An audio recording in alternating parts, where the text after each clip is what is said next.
আলাইকুম দর্শক, ওসমান হাদি ভাই শহীদ হয়েছেন ডিসেম্বর মাসের 18 তারিখ, আর আজ জানুয়ারি মাসের 17 তারিখ।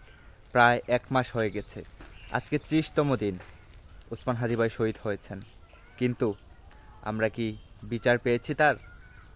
ভারতের আধিপত্যবাদের বিরুদ্ধে কথা বলার কারণে তাকে হত্যা করা হয়েছে। আমরা তো তার বিচার আজও পাইনি। তার বিচারের ন্যূনতম প্রক্রিয়াও এখনও সম্পাদন করা হয়নি। কি ভালো মানুষের জায়গা কি বাংলাদেশে হবে না? এই দেশটা আমাদের না? দেশটা তো স্বাধীন। এই স্বাধীন রাষ্ট্রে আমরা একজন দেশপ্রেমিক মানুষকে হারিয়েছি, কিন্তু তার বিচার পাইনি। দেশপ্রেমিক কি আদৌ বাংলাদেশে তৈরি হবে? আমার তো মনে হয় না। দেশপ্রেমিক হওয়ার আগে একজন মানুষ ভেবেচিন্তে দেশপ্রেমিক হতে চাইবে, যে দেশপ্রেমিক হলে ওসমান হাদি ভাইয়ের মতো আমাকেও শহীদ হতে হবে। দেশপ্রেমিক হলে আমার মতো আপনাদের মতো যারা দেশপ্রেমিক হতে চাইবে তারা সকলেই প্রাণ দিতে হবে।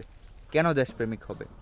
তাই আপনারা সকলে আপনাদের ভয়েসটাকে রেজ করেন, যে সরকারের কাছে আবেদন করেন যে ওসমান হাদি ভাইয়ের বিচার চাই।